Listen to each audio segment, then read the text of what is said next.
vision nini oyo bozanango oyo uti na Nzambe pona mboka Grèce en tant que serviteur de Dieu. Mboka Grèce, comme les gens ont toujours habitude à koloba que bon moyezate makambo etambulaka te vie eza malamu te pona bango c'est une réalité mais pour Dieu ce n'est pas une vérité. Avec Dieu nous pouvons faire des exploits. Kaka na mboka o Grèce okoki pe kokoma moto monene na Nzambe. Via mutu pour s'épanouir, Nzamba tenaka compte ya lieu te.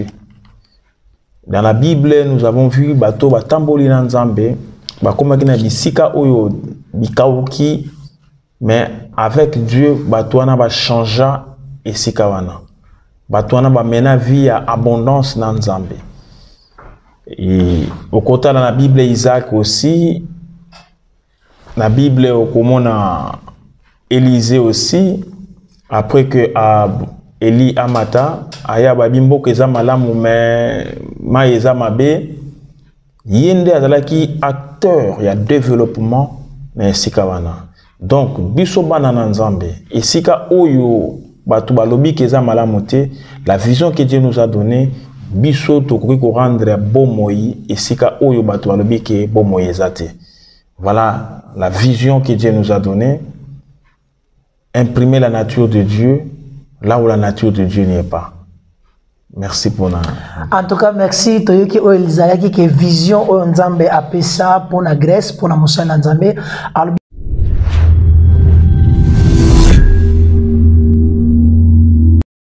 Royaume Info TV. Merci na bande konyo surtout oyo balandaka biso pe basabona na kata chaîne oyo. Les autres ont une émission sur 100% chez eux, ils ont se présenté dans le roi Charlie Sabaoth. Et les autres ont pour un conseil, pour un sunga bande konyo surtout au bazana mboka ya elada au ezaki Grèce, peka kabandoka Grèce te meba au bazana partout. Les autres ont invité mon spécial, que aza leader d'opinion et pe pasteur.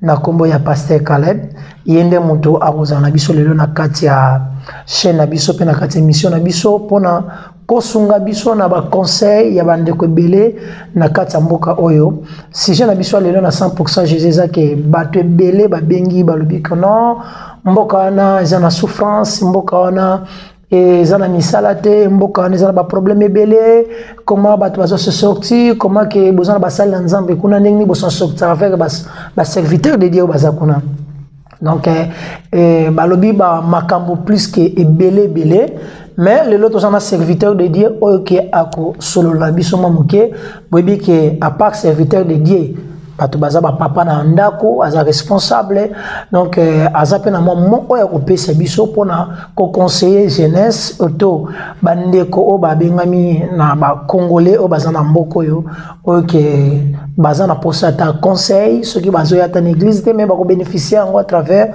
ya émission oyo donc to ça on a passé na biso pasteur Caleb même que ceux qui bandeko ba ko fongola la biso caméra et merci na bino bandeko nyonso bazo la biso na mama oyo pena sima caméra toza na Sarah ndeko na biso réalisateur na biso merci beaucoup au fond la biso caméra to pesa to saluer pasteur na biso bonsoir pasteur Caleb. Bonsoir mon frère Charlie. Donc soyez les bienvenus dans 100% Jésus aux chaîne na biso Royaume Info TV émission na biso comme na 100% Jésus eza émission moko ya kondiké mas ya kosunga bandeko yo baza ba chrétien bandeko nyonso to balandaka biso. Que le Seigneur soit loué, je suis dans la joie. C'est pour moi aussi un privilège de participer à une émission Oyo qui est aussi beaucoup suivie par Banana Nzambe et la couche sur la population et que le Seigneur soit loué et qu'il vous bénisse encore. Merci pasteur Caleb, tu as dit que tu as une surprise parce que tu as cassé, mais on dit quand même que la émission au Nabiso. Il y a des linga to pesa mono nini pona bande ko nyosto bazola Nabiso na kata Royaume Info TV o basabona na chaîne momo ko pona bango. Que le Seigneur vous bénisse. Chaque fois que vous regardez l'émission Oyo, sachez que vous contribuez aussi à l'avancement du royaume de Nzambe. Parce que ça émission et puis ça makambonio sauté mais au moment où yo pe bazo ya mbabasel Nzambe pour nous lancer un message aussi. Et plus vous regardez, plus vous contribuez dans l'œuvre Nzambe, le Seigneur vous bénira. Et un conseil aussi, partagez, invitez vos amis pour le suivre dans la chaîne OYOP, s'abonner, dans la émission OYO, et ils seront bénis et l'Éternel vous récompensera. Pasteur Caleb, merci pour avant la bande surtout, nous avons posé tout na mutu na moko to na sala na tout na mutu na moko vision nini oyo bozanango oyo uti na Nzambe pour na mboka Grèce. En tant que serviteur de Dieu. Mboka Grèce, comme les gens ont toujours habitué à koloba que bon moyezate, makambo etambulaka te, vie eza malamu te. Pour na bango, c'est une réalité, mais pour Dieu, ce n'est pas une vérité. Avec Dieu, nous pouvons faire des exploits. Quand on a beaucoup en Grèce, okokipe kokoma moto monene na Nzambe. Via mutu pour s'épanouir, Nzamba tenaka compte ya lieu te. Dans la Bible, nous avons vu bato batamboli na Nzambe, bakoma kina bisika oyo bikauki, mais avec Dieu, bato wana ba changea esika wana. Bato wana ba mena vie ya abondance na Nzambe. Et au côté de la Bible, Isaac aussi, la Bible au komona Élisée aussi, après que Eli Amata, aya babimbo keza malamu mais ma eza mabe, yende azalaki acteur ya développement na esika wana. Donc biso bana na Nzambe, esika oyo batu balobi keza malamu te, la vision que Dieu nous a donnée, biso tokoki ko rendre bomoi esika oyo batu balobi ke bomoi ezate. Voilà la vision que Dieu nous a donnée. Imprimer la nature de Dieu là où la nature de Dieu n'est pas. Merci pour la... En tout cas, merci. Toyoki Oelizayaki qui vision o Nzambe apesa pour la Grèce, pour la Moussala Nzambe. Alobi vision na wana mutunyo soto achema to ne pas landi alobi ke bisoba Nzambe partout autre konyata et ko pesa mela biso. Donc c'est la première vision o Moussala Nzambe za na pona mboka ya ilada o Isaac Grèce. Et là, pasteur, merci parce que nous avons par namuna oyo lobby. Donc, surtout place au lobby qui est surtout place pasteur lobby qui est partout au Kenya Tokonyata et qu'on peut s'amener biso. Donc, et ça linga déjà et sengo na ibi pesal pe bande konosto bazo compagnie biso et sali bango pena et sengo esika bon bazali. To linga to moi biographie mukie ya pasteur esiko uti ningo bandeli musala na yo parce que le lo bat ba mona pasteur. Alors bon pasteur ah ouais pasteur na mboko bate bele ba bing bon pasteur ba misu ba komi ba pasteur na ba il atalika boye mutu au kamba bande ko zalaki te mo courage le ko pena kongo zalaki mo muta réveil amonika mo courage ona ba ngosa pena intercession ayepe awa bande o kamba mo bande ko na il a komi bonatense ba komi benge pasteur aboy pe donc aboy pe ko longola kombo na tingamika kombo na parce que komba pasteur la kombo le kumu ndenge bate bele ba lobaka. Alors, biso to linto yeba mwa mukie histoire ya pasteur Caleb. Pasteur Obandi wapi, papa no molimo nani? Merci pour la question. Naza merci sélecté. Na outil quelque part. Na bongoli motema na 1995 au msuwa kobenga 1995. Wana na yambi Yesu comme Seigneur et Sauveur. Mais na bandaki kokende église depuis 1988. Mon grand frère qui est aussi pasteur, yimta kotisaki évangile na katina ndako pana biso depuis 1985 na église Nzambe Malamu. Nazalaki choriste na église Nzambe Malamu, paroisse ya Bumbu 4. Na ye penzako se convertir en 1995. Et mon père spirituel, c'est le révérend Billy Matadi. L'église se trouve dans l'avenue Landu, dans la commune Yabumbu. Mon église Gosnak New Alliance Church. Isika Oyo Ngai Nabotami. J'ai été consacré par le révérend Billy Matadi le 30 juin 2014. Naza, dans ma référence, je suis marié à ma charmante et jolie épouse que j'aime toujours. À ses ragines, ça sera toujours à chaque moment. Maman Fanny, Peta. Et là où elle est, que le Seigneur la bénisse. Je suis père de plusieurs enfants, entre autres le journaliste. Que le Seigneur vous bénisse. Amen. Voilà la biographie Nanga. Et c'est quand j'ai un père, le pasteur Billy Matadi, qui nous suit aussi à ce moment. Comme pasteur na Ilte, Tonanzelate, mais j'ai été appelé pasteur depuis Kinshasa et consacré par le pasteur Billy Matadi. Merci pasteur Caleb.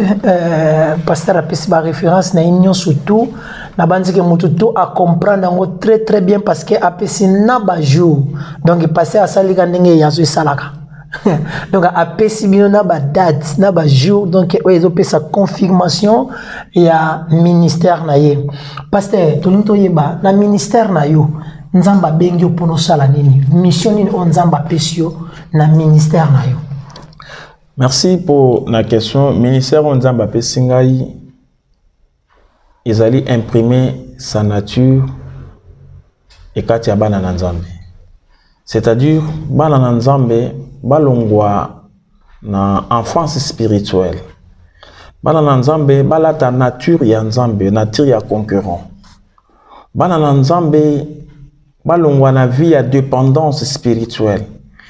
Comme on a vu que fonctionner, n'engenza fonctionnaga. Équiper les enfants de Dieu pour être capable de reproduire la nature de Dieu ici sur la terre. Voilà la mission que Dieu m'a donnée. Merci. Toyoki mission Onzambe a pesa mosalenaye parce que tu dis que basali nyon surtout il y a une mission Onzambe a pesaye pour ya sala a namokili. Donc, quand tu es serviteur de Dieu, il faut avoir la mission. C'est très important parce que mission, on a une compagnie, mission, on a comprendre. Ah, papa Caleb, tout le monde a besoin de salam en église parce que c'est une mission, on Zambé a pesaye. Papa Caleb, le lot sur la main sur Mboka Oyofandi, Mboka ya Grèce. Parce que na kata Mboka Grèce, batebele ba comme Korobande, est-ce que peut l'église ezalaka, l'église des réveils paysan na Mboka Grèce. Ce qu'on a compris, c'est que tant que on a battu na Rabiso Bongo, et l'ingolo ba qui na Grèce tout ça na ba pasteur, tout l'ingolo ba pasteur mongo ta ko fana na Mboka Grèce pe andimi a bâtir l'église auto ndingini. Na wana bande ko baebi Grèce malamu te obazolo bande kona. Il y a beaucoup de serviteurs de Dieu, au moins équipés par Dieu, qui font l'œuvre de Dieu. Lolenge Sengeli, Bazaï Belé, il y a beaucoup de pasteurs, beaucoup d'églises en Grèce. Oui, Bazotam Boussape, Moussala Nanzambe, selon les normes bibliques, avec le Saint-Esprit. Voilà. En Grèce, il y en a. Et Motonom sur Bagzani, deuxième question. Donc, il y a une question. Parce que bande connaît mutu bazaki na posa pe na baye bayango non ba pasteur ba fandaka na mboka oyo. Ah oui, il y a pasteur ba fandaka. Voilà, il y a le pasteur vivent ici. Pourquoi? Parce qu'ils ont déjà la nature de Dieu. Vous savez dans le livre il y a Genèse chapitre 22 là où Dieu dit na Isaac, nous allons le lire ensemble avec vous.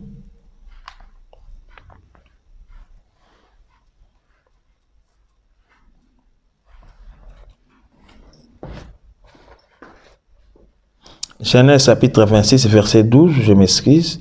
Si vous lisez à partir de la verset première, la 12, la première le dit, il y eut une famine dans les pays, outre la première famine qui eut lieu du temps d'Abraham. Et Isaac alla vers Abimelech, roi des Philistins, à Guérar. La Bible nous dit dans 12 que Isaac sema dans ce pays et il recueillit cette année-là le centuple car l'Éternel est béni. C'est pour dire que un homme de Dieu, un enfant, parlons d'abord des enfants de Dieu parce que homme de Dieu, pasteur, c'est un titre qui Nzamba Pesibiso. Mais d'abord, nous sommes les enfants de Dieu. Je parle des enfants de Dieu. Un enfant de Dieu qui craint Dieu est appelé et si qu'un bateau va échouer, il faut changer entourage a changé l'atmosphère, a changé les choses dans la place. La Bible nous dit que la famine était là. Même les bateaux ils ont vécu la famine.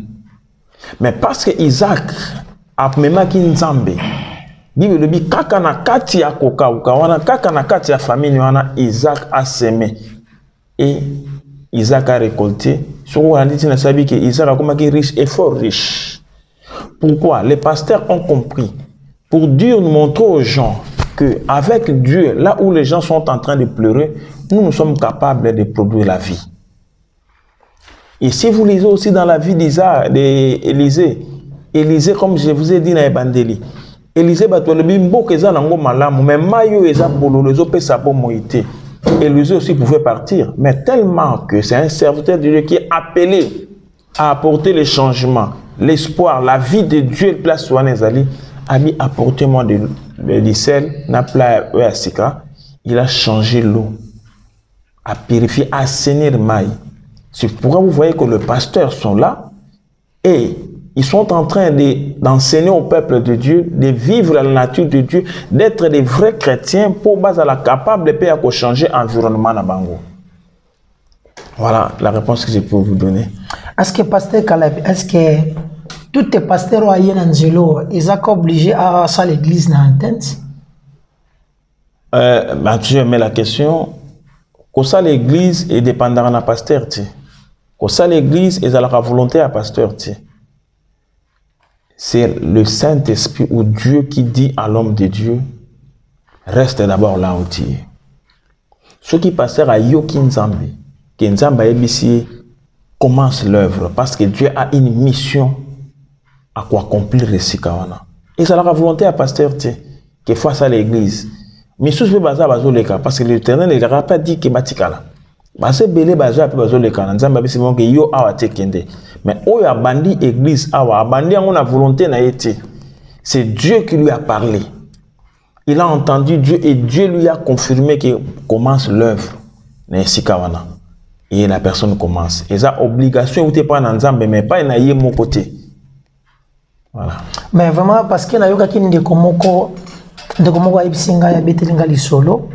Alors que bazalaka ndako moko na un serviteur de Dieu, mais serviteur aibisi serviteur de Dieu mais banda ta Yesu azali ato banda ngata mais serviteur de Dieu aibisi boy. Mako banda église ana mboka Grèce offrande nini ngana ozo ana mboka Grèce. Quelle est ta réaction à la problème? Moi je dirais bon pour Nayo qui était mais si cela est vrai, il n'a pas encore compris la mission de Dieu. La mission que Dieu nous a donnée, Bissoba Pasteur, c'est gagner les âmes, sauver. Christ a dit, allez faites de toutes les nations mes disciples. Christ n'a pas choisi des nations, mais il n'allez pas en Grèce parce que bon, allez faites de toutes les nations mes disciples. La mission que Dieu nous a donnée, c'est de faire des disciples du Seigneur. Alors, sur le lobby qui est bon, l'église, on ne bâtit pas l'église pour l'argent. Le patron de l'église, c'est Christ lui-même. Il est allé à la croix. Soyez baki quand on a charge, c'est lui l'époux. Ah, on a charge l'épouse naïe. J'ai toujours dit à Dieu, ceux qui moussent les ala qui y est soit koufara ne poulou sauter. Mais les moussales les salamate. Comme lui-même est allé mourir à la croix, fallait qu'il t'en aille. Ceux qui ont la charge l'angoté. Et si vous demandez à tous les pasteurs, majorité n'a beaucoup à Grèce, l'église ils vivent une offrande parce que le patron c'est Dieu. Je dirais, vous donnerez conseil à ces pasteurs-là. S'il continuera à servir Dieu pour les églises, il mourra pauvre. Et pas l'église, on est à la pauvre. Mais ce cas où servir une âme pour que les âmes soient sauvées, son patron sera Dieu qui va le payer. Tant on dit que fout ailleurs, na bandimi on bazaka na église, c'était Dieu à côté même ba corbeau ba gota musika. Yo za na Torah qui rythme mais ba corbeau na yeli musuni. allons la mentalité, parce que je lui dis ouvertement que si cela est vrai, cette personne-là a recours pauvre. Parce que ce que tient âme liboso, Dieu lui-même ouvrira ses églises de ses potés pays. Parce que Caleb, Moussou Soupé, Bandego Moussoupe Bélé, Batali Singa parce que Balandara chaîne, Balandara Royaume Info TV, Batali Singa Batoni Papa Charlie. Mais pourquoi que l'église à tennis va suivi et ça l'a raté? Moutako Koufé là, Ndeko Zalaza malade, va suivi na l'église na biso à tennis awa et ça l'a raté. Donc c'est à fanda pasteur a ibi sikata c'est à fanda te bon pasteur kagate parce que pasteur pas à ba azabena ba charge belé mais pasteur azana ba groupe oyo ke asunga ba tupo ba sunga ye na ba service mususu église mais nini zo sala maki bande ko bazo lela suivi na ba église à tenisa ezala raté pasteur nini bobuyo lo ba yango ni bande ko na ba kima na ba mo église ba lobi ba oya susu ba église te parce que ba suivi ezala raté. Je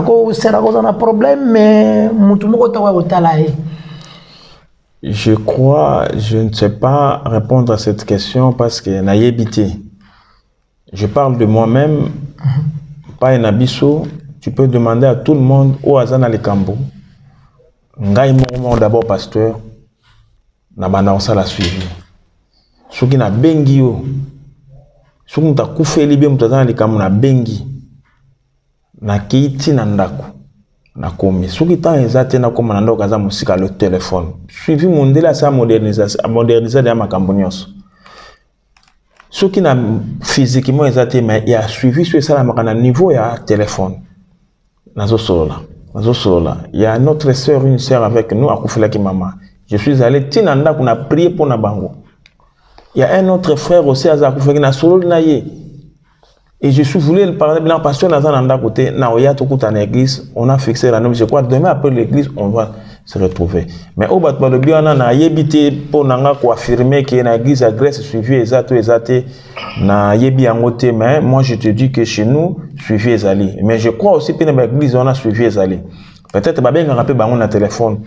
Il y a des pasteurs qui travaillent, ba zape na qui passent belé. Mais je crois pas bien dans le téléphone, mais pour affirmer ma cambo lobby na yebité que ceux qui suivaient à la raté na yo qui ont pété ba liboso ebisanga yangwana mais chez moi je vous dis chez nous suivez Salamaka. Merci beaucoup na osenga pena na mama Sarah a filmé pasteur Caleb pena bien parce que mutuna o est très important.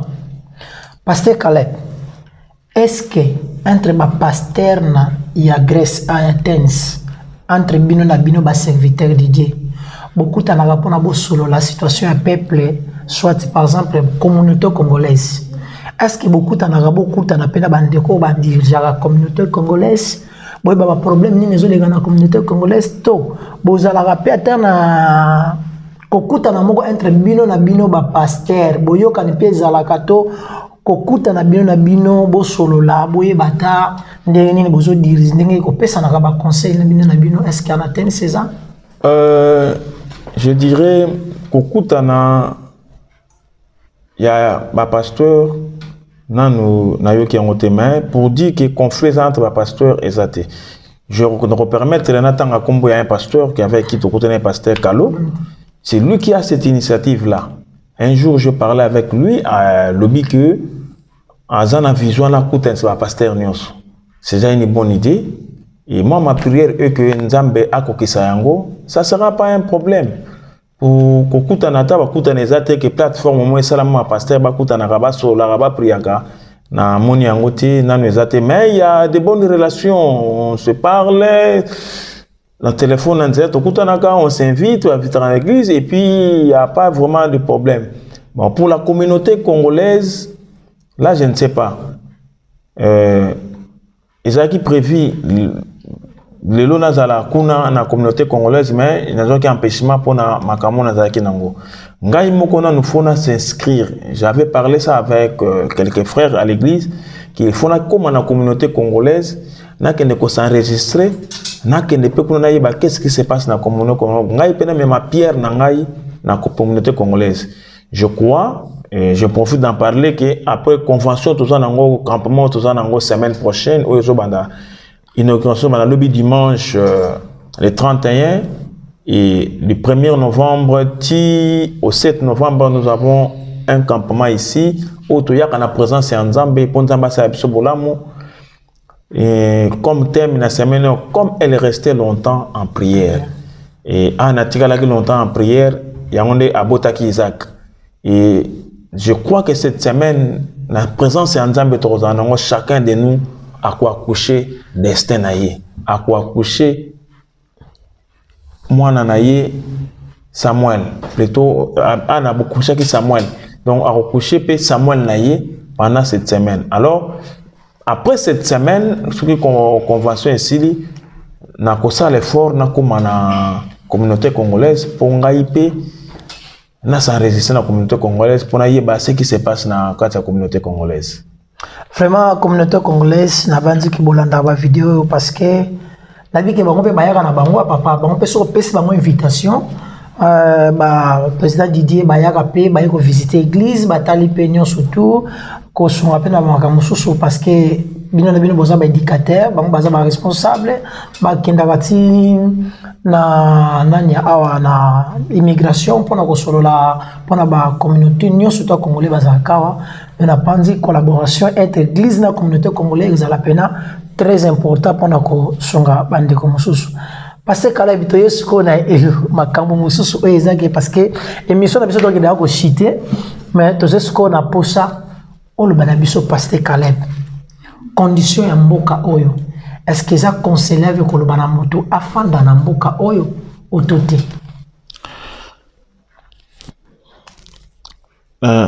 Jérémie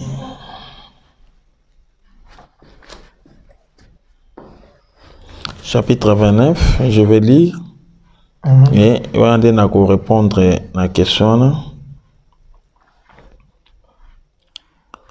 Lecteur Moulaï, mais je vais choisir. Bon, je commence dans le premier chapitre, tout qui est dans moi. Voici le contenu de la lettre que Jérémie, le prophète, envoya de Jérusalem au reste des anciens en captivité, aux sacrificateurs, aux prophètes et à tout le peuple, que Nebuchadnezzar avait émené captif de Jérusalem à Babylone. Après que les rois Jéconia, la reine, les eunuques, le chef de Juda et de Jérusalem, les charpentiers et les serruriers furent sortis de Jérusalem. Il l'a remis à Éléazar, fils de Shaphan, et à Gemaria, fils de Ilkija, envoyé à Babylone par Sédécias, roi de Juda, auprès de Nabuchodonosor, roi de Babylone. Elle était ainsi conçue. Ainsi parle l'Éternel des armées, le Dieu d'Israël, à tous les captifs que j'ai émenés de Jérusalem à Babylone. Bâtissez des maisons, c'est ça notre problème, na 5. Bâtissez des maisons et habitez-les, plantez des jardins et mangez-en des fruits. Prenez des femmes et engendrez des fils et des filles. Prenez des femmes pour vos fils et donnez des maris à vos filles, afin qu'elles enfantent des fils et des filles. Multipliez là où vous êtes, multipliez là où vous êtes et ne diminuez pas. Question tuninga est vraiment pertinente parce que ce qui concerne la Grèce, la première des questions, la première des réponses tout d'abord, il faut y nani azali azali.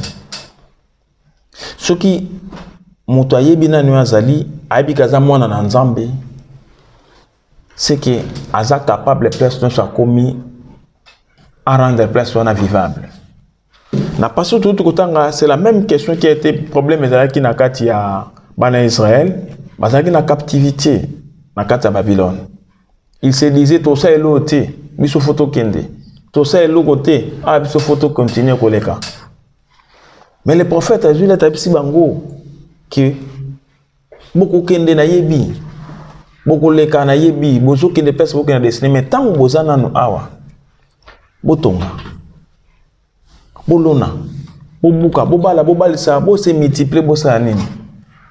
Nathan na zo ba message zo ba na bande ko na biso ba africain. Oyo bazano na mboka oyo, balingi ko sala eloko moko te na mboka oyo. qui se disent que mboka ou yelo kwezate makambo esimba te ngai il faut na continuer na kende. Or, pendant que ça, il y a beaucoup de place sur Bazali, babeti déjà plus de 3 ans, 4 ans. Oh, il fallait bénéficier peut-être Bazala qui a soki, bah s'investir qui, c'est ça bien sûr bah s'intégrer qui voilà le mot. Qu'on s'intégrer. Tout d'abord ce qu'on commune ici il faut s'intégrer. Yo nanga to fandi na mboka oyo. Parce que nous connaissons qui nous sommes avec Dieu. To yebi nzambe ndenge ne azo fungola ba porte et sika ba porte msisa okangama. Moi j'ai un conseil que je donnerai aux gens, yeba destin na yo. Muto yebi destin na ye a travailler pour son destin. Et sika nyonso yo kokoma, tu dois créer ta vie. Qui vous dit que ta bénédiction dépend toujours de la France ou de l'Allemagne ou de l'Amérique ou de l'Angleterre? Peut-être destiné na yo nzamba tinda ki ngweza na na kati ya Grèce, toi tu veux partir. Tant que commis, installe-toi, intègre-toi. Zala na ba papier nyonso muto azaka nango. Banda kosala, si tu vois que ton destin n'est pas ici, le jour où l'Éternel te dira, comme il a fait aux enfants d'Israël, vous avez assez longtemps demeuré dans la montagne au séjour que tu partiras, et tu ne partiras pas même réduit.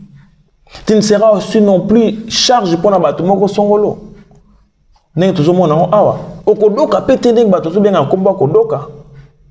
Pourquoi? Parce que vous s'intégrez.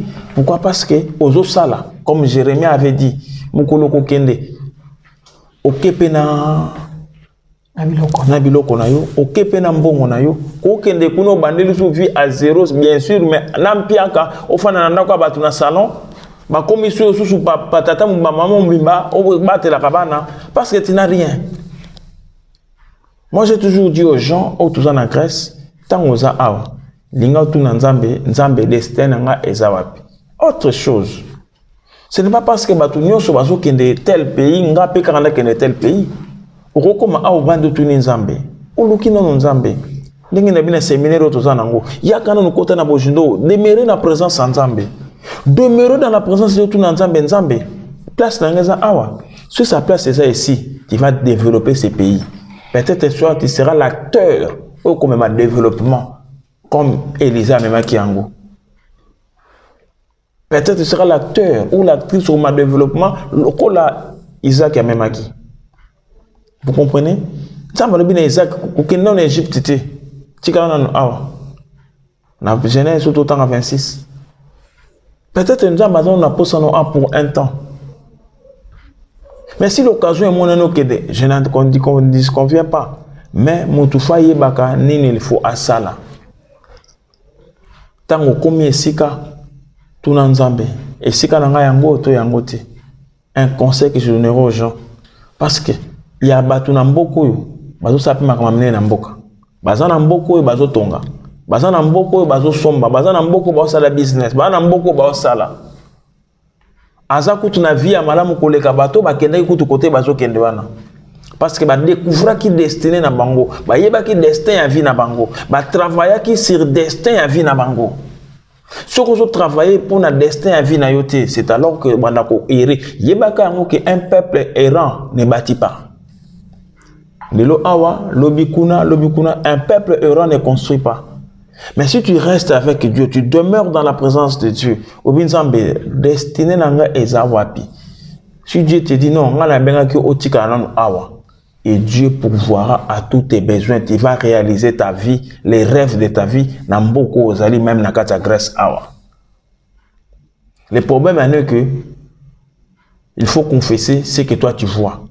Et vivre ce que toi tu vois. Ne confesse pas ce que toi tu gardes dans ta foi. Tu vois dans les yeux, dans le monde, oh, au monde, na miso a molimo, na miso a kondima, na miso a nzotote. Au moniko kaukame, na miso a molimo, yo mwana nzambe, un enfant de Dieu, au moniongo qui est appelé sa kokaukate. Et il te sera fait selon ta foi. Voilà, ça c'est le domaine de la foi. Il te fera fait selon ta foi. Ceux qui ont dit, c'est que yo kobonga na Grèce, pas kobonga na Grèce. Mais pasteur Ming balobi que la Grèce misala les athées on est peut-être bazo les cas pour on ça les athées social les ambientes donc Par contre, on a eu bango ceux qui na Congo place de route qui qu'on a sur les social à bien pésalé mais ba répondre qui nga nanti. OK, so mo tabi musala ezate parce que ala la YouTube ala mukla YouTube ani ko s'intégrer. Na mboko ya bato bazo sala. Donc pasteur zo confirmer que na Grèce musala ezali. Na Grèce musala ezali. Et ça parce que pasteur zo travailler. Cherchez et vous trouverez. Et ça kaka pour misala peneza solo papa. Misala ezali, les gens ne veulent pas s'intégrer. Les gens ne veulent pas s'adapter. Les gens ne veulent pas apprendre la langue. Nami tunga kana tunga kan de komoko. Uyo ki nemboka ni abino ke Londres. Oyebi je suis, on est je suis té. Mais tant que na Londres, au kolingo yeb la langue on a pour s'intégrer. Mais tant que pourquoi ne pas apprendre la langue pour s'intégrer dans sala? Le problème c'est ça. Le problème c'est ça. Va toi ni ko yokola anglais té, ben ko yokola hellenique té. So yebi moi anglais ndambu. Moi, elle est née quand même misale. Misale pour monsieur les élèves c'est un mot de langue. Mais ça c'est le cas qui obi mo que nous colocons misale dans quoi. La Bible lui c'est lui qui cherche trouve. Bah le but est que celui qui cherche c'est là où il y a l'abondance. La Bible est claire, c'est lui qui cherche finit toujours par trouver. Mais yo luka misala ti. Yo lui ko za papier nyo so za réunir te pour za misala. Na mboko papier et somba makati. C'est que les gens baye bakati document nyonso ko luka na mboka o nek to zaki na mboka so ke na bureau bobimisa o somba awa document nyonso za ofele que le chef merveille za kuna document nyonso na mboka o eza ofele mais bato balingo ke zo yango te zo afemi eza le permis à travail c'est gratuit que ne zo taxi net eza gratuit bato balingo zo yango te o misala ezati misala ezali yonde mutu oza à la page te. Voilà la réponse que je peux donner aux gens. Vraiment, merci beaucoup, Pasteur Caleb. Puis, toujours comme appelé dans souka, il y a émission à Bisso. Merci na bino nyosto bolandi Bisso. Merci na bande konyosto bazana sima caméra na réalisateur na Bisso Sarah. Merci ebele na bande ko ya église. Na bide Pasteur Caleb message no. Foye bisanga nani nga na za. Destin a vu na ngeza nini. Et c'est de là que Nzamba le bini Jacob. Ah, oya makasi eh. Olongi na mokili, bato mokili. Olongi penanga. Ando tata bini Jacob oya makasi eh. Na mokili olonga ka WhatsApp, olonga ka YouTube. Et ça la YouTube et puis sur pongi makasi ozo lingara aussi ces émissions wana, aussi ça ka documentaire, aussi ça ka théâtre wana. Olonga télévision. Le Lopez Jacob, okomi ko longa na prière, okomi ko tenir mutu mo mana prière ndenge olonga kana ko tenir na ba télévision ya on epsa mutu moko olongi pe mingi na ba vidéo olongi pe mingi na ba réseaux sociaux olongi pe mingi tina ba 1h 2h 3h du matin kolanda YouTube tango koki olonga pe na nzambe na prière et le jour où Jacob alonga ki na nzambe na prière c'est le jour là nzamba tuni ah kombono nani abi Jacob habité kombono ndezali o esangisa apparence o yango no sala kana compte ba tumususu comme on a lelo Israël, yo bengama po obota nation, ba nation. Nation Israël do botama. Et si vous remarquez qu'à partir de cela, la paix est entrée dans la vie de Jacob. Son frère qui le cherchait avec le couteau, son frère a eu qu'on se conseille parce que aluka ki Nzambe. To luka Nzambe. Totika makambu ya vite fait, prière à vite fait, au côté prière mbamongo bimi. Tika nono makambu ya take away ya vie de prière. Tika nono makambu oyo zui na mbang